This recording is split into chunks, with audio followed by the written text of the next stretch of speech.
Hello and welcome back to Alpha Tauri for another week of races here on the channel on F1 Manager 23, and here in 2024 we've officially entered the danger zone, as I'm calling it. 4 races this week, none of which I feel like we're going to get out of it unscathed. Singapore today to kick things off, which at the time of release won't be the most recent Grand Prix, of course, because Japan will have happened by then, but at the time of recording it still is, so there's a little bit of extra interestingness to that for me personally. And after the surprisingly tame Azerbaijan Grand Prix last time out, links in the description if you haven't seen it before, but yeah, I'm expecting some carnage this week to balance things out. But first I just want to introduce you to a new gen driver, or at least I hope he's a new gen driver, who has been given the name Willie Gross. We'll leave that there. Also, side note, at the point in which his aptitude went up to 91, his processors went down to 84, but they're back at 94 again. I don't know if that was like some kind of sponsorship consequence that his processors went down for a weekend or something, but yeah, he's back to being exceptional. And as I said before, we will renew his contract just a little bit closer to the end of the season, so that when we obviously pay his inflated wage, it's not going to be as problematic, because he's currently only on 500 grand a week. I expect that to end up being over 2 million just because of the way this game works. So I'd rather not pay him 4 times as much for the remaining 3 months, basically.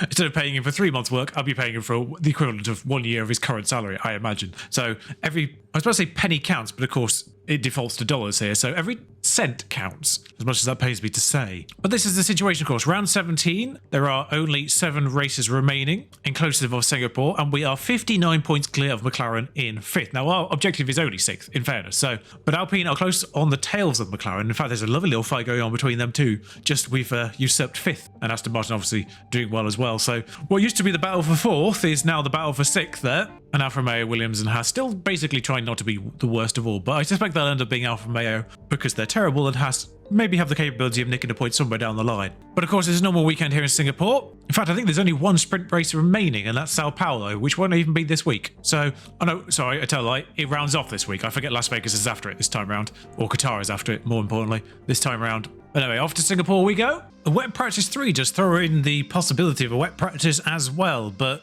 whether that we've had the moderate rain or not, we're about to find out. Well, because I can't live in fear forever, I do have some of the best engine parts in our cars right now.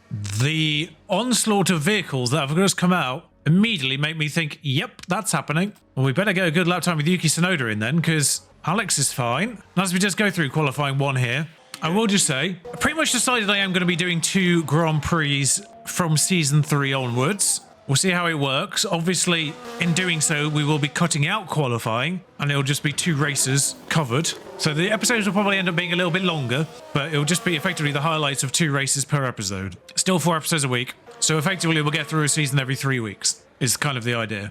And in the case of Abu Dhabi, which is the last race, it would be Abu Dhabi and the end of season. But it's 12 and 13 for the 2 drivers. I think they'll probably be going slower now, and Yuki's still on a flying lap technically, but I think we might better just call him in. It's kind of trap going around again, but it's 12th and 13th, and Ocon is 17th as things stand. So why are people going again? Obviously they're not going to go faster. It doesn't dry. I mean, it does dry out a bit, but not enough to be faster at any point on dry tyres, which they won't be on. So Q1 negotiated with a reasonable time, as people just waste intermediate tyres for no reason whatsoever. So two Haas, 2 Sauber and Ocon out. Gasly didn't do a good time either, so it does make me think that maybe the Alpines aren't suited to Singapore, whereas the Williamses did go faster. So there's a whole array of penalties, by the way. We could genuinely end up going out in Q2 and still being 4th.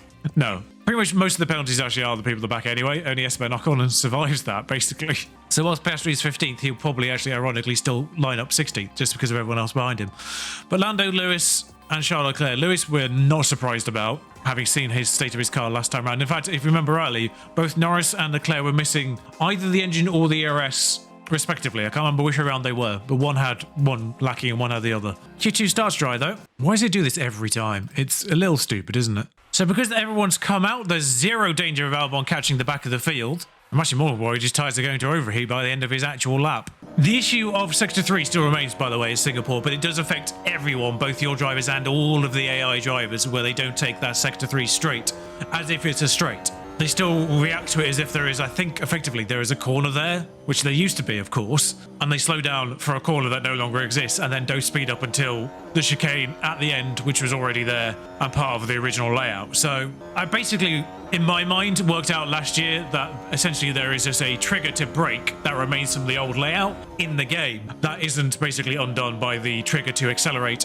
out of the chicane that existed in the original layout as well. So it's basically that whole new straight, which used to be a sort of a chicane to the right, then a chicane to the left, go under the bridge, and then another chicane to the right, where it then sort of becomes back onto the layout that we still have now with that chicane at the end of the straight where Alex is approaching shortly. I'm on board with Yuki for this lap just because obviously it's going to get wet later on and therefore he's not going to go faster. But effectively the problem is somewhere there is an indication to go right normally, which would have taken you parallel underneath the bridge and then back out here. And then there's obviously a trigger here to accelerate from the original layout as well, which remains. Gasly's gone faster than Alex, which does concern me, although Russell has gone slower. And obviously, I do need to get these guys back to the pits. Yuki goes faster than Alex. Baffling Hamilton did a time that was only 4/10 off Alonso at this point in time, but Russell is 9/10 slower than Hamilton. Here's the fun bit, of course. On full conserve on everything, Yuki Tsunoda is still going faster than all the other drivers on in-laps, because apparently that's the thing. And because it's going to get wet later, wet now basically, there's no time to get him out again. Looks like Alex is out and Yuki's through. So it's unfortunate for Gasly, Alex, Russell, most importantly, Piastri and De Vries, who was faster actually in Q1. So maybe a bit unfortunate for the Williams driver there. But I'm not going to complain because it does get Yuki into 10th, with a couple of people with penalties still ahead of him, I believe. Norris and Leclerc are still ahead, as is Hamilton, of course. It starts intermediate in Q3. And is this intermediate going to wet or is it intermediate going to dry? Is intermediate going to dry? Well, let's put a banker lap in the case there's a red flag or whatever, and it just gets wet again for whatever reason. There was actually a red flag in practice. I have no idea what it was for, but it was towards the end of a session, so it didn't affect things too much. He pushed on his in lap and still managed to make it. Thank God for the rain. It just gets in before it goes officially wet. People are coming out now, which is foolish. Well, they're coming out now on softs by the looks of things, which is a bold decision. It's drying up very it is drying up very rapidly though. But for that basically minute, so if you look at those people at the very front there, like Sides for instance, who went out effectively in wet conditions on soft tyres, knowing that it was going to get dry, bold. But I do need to get Yuki out basically before Sainz gets into a position where he would catch him on an out lap. It's only 1:30 on an actual dry lap, so I don't really think we can wait too much longer than now, and without Sainz being a problem. Just as it goes dry, which is kind of helpful as well for Yuki in general. But so Zhou's come out behind us. Zhou could be really helpful here actually, because I would not be surprised to see Sainz and Hamilton, as it is, catch Zhou Guan Yu, crucially. They'll definitely get Stroll because he's just coming out now, but he might actually come out, I was about to say behind them, but I think he's come out literally right in front of them. I think it was a Red Bull yet to come out as well, but they're obviously behind. But yes, the Stroll's ruining their laps, which is great. Basically what we were trying to avoid. We're still a Red Bull, that might be a problem for us. This Red Bull on the back here has only just come out. Also, why have we only got 51% battery? I mean, it's enough to do a lap on, but which we should really go on board for because it is his flying lap for Q3. That Red Bull is there. I think we're going to be okay, but the Ferrari and... So Sainz and Hamilton didn't actually catch Zhou Guan Yu, so I was really hoping they would catch and get past Zhou Guan Yu so that then Zhou Guan Yu would get stuck on them. But alas, that hasn't happened. However, Stroll has actually mugged off both Ferraris there because he just got in the way of Leclerc, and hopefully Leclerc just got in the way of him and vice versa. So hopefully that's 4 people that basically just got in the way of each other. Bandos is just a little bit slower anyway. Here comes the first Red Bull doing an actual flying lap. That's what I was thinking. I was thinking people got held up on people. There's the slowing down again, but like I say, I really thought Stroll did hinder Hamilton and Sainz in particular, but until someone actually did a clean lap, I couldn't say for certain. Unfortunately, it still doesn't make him slower than us. We do get Norris, though, who actually I don't think was hindered at all. So Stroll's basically had to renegotiate the 3 drivers that he held up. So hopefully that's held him. That's what I was thinking. That's what I was hoping with Zhou Guan Yu, basically, for Tsunoda. Zhou Guan Yu just popped it into 4th because of those people who got held up. Because Alonso was held up by Perez, I think it is. And Stroll's just been held up by 3 people that still go 2nd. Sure. Just Perez to go. He presumably had to negotiate Alonso in return. Doesn't quite catch Norris, though, and goes 3rd. I was hoping that ended up being a little bit more mixed up. Now Norris has got a penalty anyway. So Zhou Guan Yu actually ends up 6th because of the people that went faster at the end there, but still a great showing from the Williams driver there. He was, in fairness, was relatively consistent. 1:29.9 was actually slower than his Q1 time, but you can see the hindrance there for Sainz and Hamilton in particular, especially for Sainz. just 7/10 slower than his fastest time. That's what Stroll did to them, and then for some reason didn't get hindered by them in return, doing 1:29.3s every single session, while simultaneously mugging off both Leclerc. You can see the big difference there. 1 second down, 7/10 down for Sainz, 4/10 down, 3/10 down for Hamilton, effectively. But Alonso was hindered by the tune of basically a full second as well by Perez, who in turn must have been hindered a little bit as well by about half a second. So yeah, a lot of tit for tat there, except for Stroll, who managed to get through it unscathed whilst hurting everyone else. Now the race is dry though. A regular one stop just about does it, but of course you could maybe do that with push and tyre conservation a little bit. Now we've only got one fresh soft for both drivers because obviously it doesn't unlock Alex's second tyre, but that's incredible by the way. So switch it over to a regular push medium and it's immediately faster. A one-stop medium to hard is still faster apparently. I think effectively it's good knowledge to know that a hard can run basically from lap 28 onwards, and a medium tyre can do 28 laps. But, you know, Alex is further back. It may not be the bad idea to actually start him on a medium and then run from there. Wait, why is that faster? 2 mediums and a soft is faster than medium hard. So, I mean, either way, we start on a medium, we can just work from there. But because of penalties, it's 9th and 7th. It's no longer a hugely long lap. So I think I'm only going to take 1 lap out and then push them quite hard, quite long at the start, just because I think there might be an incident at some point. But I'll take 1 lap out. And this is it. The Singapore Grand Prix. And it's lights out, and away we go. So according to Crofty and Caroon, it's Alexander Albon's 100th Grand Prix, which feels too few, to be honest. I know obviously there's been a bit of a problem in terms of getting in a Red Bull seat, getting out of a Red Bull seat and all that jazz, but apparently he's only done 99 Grand Prix, thus making this 100. Also, I realise Lance Stroll is now 87 rated, which is ridiculous. So if you actually do want to see me nerf Lance Stroll, then by all means, because his potential at 87, his development rate is still higher than Alex's, despite the fact he is already 87 rated and Alex is only 84 rated. I think his development rate might be on par with George Russell's. Admittedly, George Russell, I think, is like 90 rated, but... Oh, so far, lap 1 unscathed, and they've got through the bridge chicane fine, which is the main danger spot, really. It's Sainz on a hard. Sainz is on a soft. What is going on with Carlos Sainz? Okay, that cannot be explained. Sainz is on the fastest tyre in a car that is perfectly functional and can't keep up with Stroll. The Red Bulls, I wouldn't be surprised by, but can't keep up with Stroll. Now, curiously, of course, it's nighttime, but the ambient temperature is 28 degrees, but the track temperature is only 31 because it's night. No incidents lap 1. I didn't really actually pay attention to where people ended up, but Leclerc was at the back. Norris was at the back enough. Bear in mind, of course, pretty much everyone at the back had penalties as well. So someone like Norris has got away with basically probably the same penalties as everyone, all of them, but by virtue of just obviously qualifying higher on top of them, has started ahead of them anyway. And Hamilton is 11th, having qualified 6th, so 5th-place penalty, maybe? We've had an overtake, both on medium tyres. I probably ought to take off the ERSs, and I realise. I didn't do the incentives deliberately, by the way. We'll continue pushing the fuel to -2.5, I think. Just to get those tyre temps down, really, first and foremost. Zhou Guanyu is remarkably holding on to Alonso. Okay, so lap 8, we've got tyre temperatures down, crucially. Zhou Guanyu is holding on to Alonso, so I'm just wanting to check. Alonso's fine, but he's kind of on the verge of the gearbox and the ERS. So I can't explain that, really. Nobody's on a hard, as far as I'm aware. We've kept tyre wear in line with everyone else, crucially. We are a little bit underneath our projection, but we're having to sort of just be a little bit more careful. Alex is a lot closer to Tsunoda, so I'm just thinking maybe we do let Alex pass. We don't make it obvious and we make it count as an actual overtake. But I'm trying to think of the most synchronized way of doing this without kind of hindering Yuki too much. It's basically Alex needs to make the overtake and then Yuki needs to go on fight.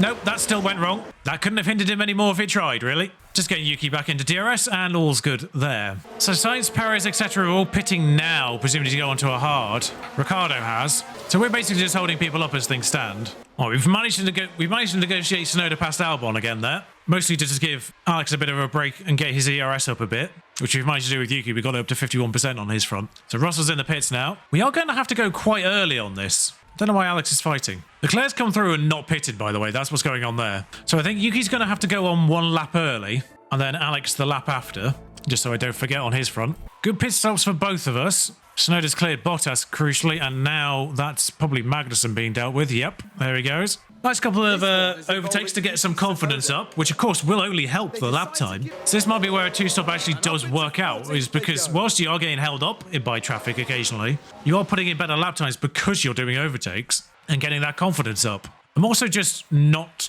attacking on them. I'm just sticking to the objective of getting to the end of these as best we can once they're up to temperature. Alex came out way down, unfortunately. But even so, Yuki did a 134.8 last time round. DeVries did a 136.3. What we're effectively saying is for the remaining 36 laps, we will be going at least a second faster than everyone else around us. So we should, in theory, make up time and the pit stop. Right, so Tsunoda now in a train with DeVries and Piastri. If DeVries could clear Piastri, that would be great. Alex does have a problem if he gets stuck in a train with Leclerc and Bottas and Magnussen. Albon cleared Bottas, and Leclerc's thankfully cleared Magnussen quite easily as well. So that will help Alex get through them. Nobody can make a mind up which line they want to take. And Tsunoda and Piastri and DeVries are fighting each other. And now Leclerc's having to go at us. There's nothing I can do about this. Except for wait for us to get one of them. I can't micromanage them past one at a time. It's just the way the game is. But because we've got one now, we can get Piastri fairly easily. And Tsunoda can drive away, he says. I do think some people are pitting again anyway. I think some people are doing two stops. Also, interestingly, conserving fuel is less detrimental to your lap than topping up your ERS, apparently. So we're getting close to those second pit stops. Our boys have basically got their fuel and stuff back. In fact, Tsunoda needs to go in this lap, so we might as well stick in Alex next lap, and they can actually push these tyres a little bit longer to the end of the race now. But only 18 laps to go, pretty much. Some other people are coming in pits now, as well as Alex. Caesar's moving up the fastest pit stop, at least. I'm a little baffled by Piastri's pace on mediums behind. Albon's been lapped, which is a problem. I don't know if Albon being lapped is a problem or not, because he's now going to have the tow from Verstappen. It might just be because Tsunoda came out close to Piastri. Piastri thought, ooh, I can have a go here. And then push for a couple of laps. Yeah, because he seems to be further off now. Albon claimed Piastri, and I wonder if it's because he got pushed into him by Verstappen. Worth noting, of course, if Verstappen's ahead, then don't need to conserve fuel anymore. Yeah, but with Verstappen ahead of Piastri and Albon, and crucially, of course, realistically, I wouldn't feel safe pushing. I forgot to come off pure push. So we'll actually just do the remainder of this on full push, because that's the idea in the first place. To see what it does with the temperatures, and if we need to bring the temperatures down, then we will do. But Verstappen being ahead of Albon theoretically means we can push the fuel. But Perez is all the way back here. If Verstappen crashes out, then we're in a bit of bother. Or if Verstappen has a spin and then ends up, 10, 15 seconds down the road again, but still ahead of Perez, we've got a problem. Also, Verstappen is so much clearer of Perez, it does make me feel like he's still got a pit stop, but I don't think he does. No. In fact, actually, only Gasly did the one stop. It was two stop from everyone, apart from Gasly. He's probably about to be swallowed up by the soft runners directly behind him, because there's three of them. We're slowly clawing in Ocon, but there's only 8 laps to go, and Russell is the last points playing position, which is all the way up here. Sorry, Russell isn't, Gasly is, but Russell will be, because he'll get Gasly shortly. Joban used that a barn-stopping race in 8th. Sort of stayed up there.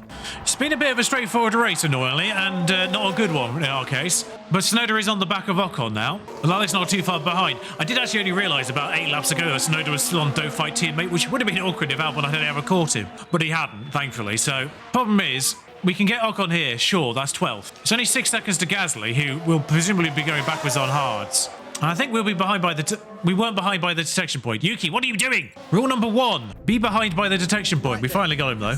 Wait, he actually disses the overtake despite Ocon having the DRS. I mean, that's good work. We are allowed down, so we don't need to worry about the fuel. And Perez is still nowhere near. Oh, Stroll actually in second now. Yeah, Stroll's still nowhere near, though. So Verstappen's just starting the last lap ahead of us, which means this is the last lap for us as well, because we are a lap down. The Verstappen having a moment thing is still a problem, of course, because Stroll's all the way back there. But it does mean we can go all out on tyres on this last lap. Sort of temperatures be damned. I'm surprised all 20 cars have got to the end of this race. Singapore is normally a magnet for disaster. We are going to get very close to Gasly, actually, by the end of this. He was about 3 seconds behind, and then we won. We'll go for it, and he's got within a second of him. Norris has had a blinder. I mean, he was in the top 10 originally, but he had a penalty. Kind of annoying race in the end.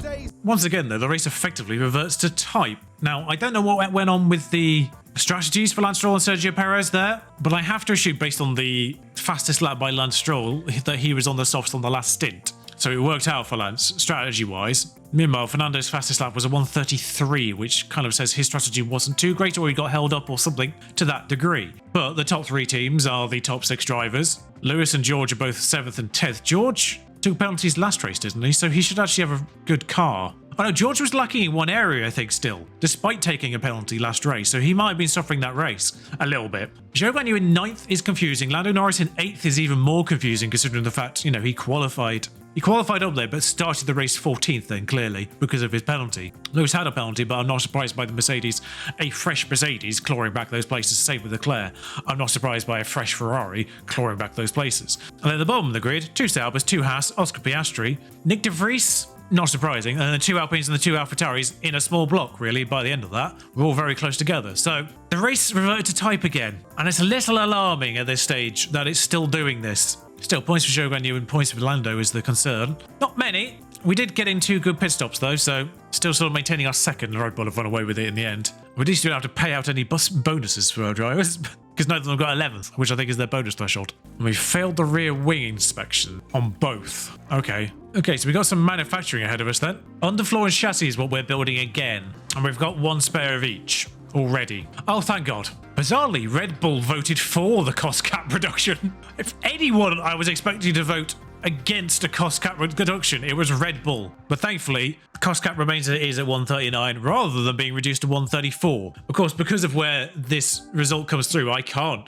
you know, redo it until I get the result I wanted, because it's attached to the back of a race, so it didn't matter. My desire's there, and thankfully it's gone in our favour. It's worth saying, if I'd had the increase to engine parts numbers, because there is the option to get 1 more engine, 1 more ERS, 1 more gearbox allocation for the season, if we'd done that, if we'd had that first, then a cost cap reduction isn't a problem, because every year we have to spend 17 million on an extra engine, gearbox, ERS, no matter what. Even without crashes, you have to do it regardless. There's no way to get to the end of the season on 2 ERSs, 3 engines, and 4 gearboxes. Gearboxes might be okay, actually, without crashes, but the ERSs, no chance. And engines, I'm pretty certain you have no chance to get to the end of the season, at least with 3 functional engines. You might be able to get away with it whilst tipping into reduced power, but not fully broken at least. But there's no way you can get 2 ERSs at the end of the season, that's for sure. They definitely need to review that, because I'm pretty certain in real life that's not a problem. I'm pretty certain if there are no incidents and everyone gets through fine, there's no crashes, there's no breakdowns,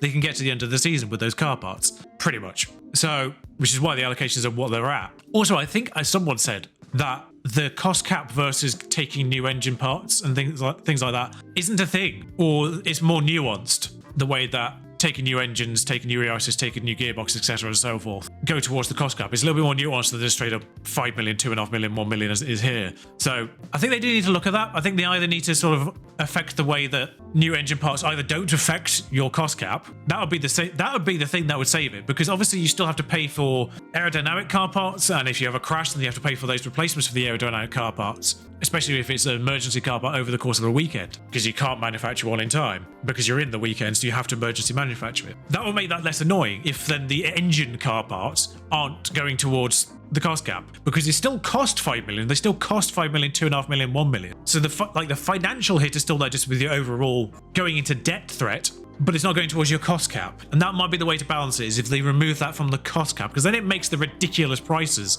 more balanced. They either have to reduce the prices or make it not go against the cost cap, because it's something you absolutely have to do because of the way the game is. So either reduce the wear, that's an option as well. Either reduce the wear rates, make it not go against the cost cap, or reduce the price. Because the allocation is obviously the allocation as is in real life. They can't do anything about that outside of giving us the regulation change as an option during the game. But anyway, it's United States next time out. And speaking of wear rates, not on an engine front this time though, tyre wear at the United States is pretty high. And if I get out of the way, I made the United States Grand Prix an 88 qualifying weekend this year, because I really wanted to see how that would play out at the tyre wear rates that COTA has. Should be interesting. I'll see you for that next time out. So yeah, after a kind of tame Baku and a tame Singapore, I think the United States with an 88 weekend attached to it could throw up some carnage. I really hope it does, because quite frankly, it's been a bit stale the last couple of rounds. Speaking as a person playing the game, not just as a viewer watching. So I felt like apologising for how tame these races have been, because the promise of carnage has been there, just not delivered. But if you enjoyed this nonetheless, do like, comment, subscribe if you've got any comments regarding dealing with Lance Stroll artificially as well. And of course, your thoughts on which ones need to be sprint races next year. These are circuit races next year. But yes, if you've got any thoughts about which sprint races you want to be seeing next year, I think Silverstone's locked in and Calendar's locked in because we've only done them fresh this year. So 2 years running is the limit we'll do on them. But I'm going to lock those two in. Obviously, I'd like one in the first batch, one in the last batch, but then there's kind of still two free-for-all in that. Obviously, can't do the races directly before or after Calendar or directly before or after Silverstone either, just for the sake of the videos next season. If we're doing 2 races per video, then I can't do 2 sprint races back to back just for the sake of that. They have to be in separate videos, so got to spread them out a bit. So with that in mind, that's it from Singapore. Thank you for joining me. Until next time, ta-ra.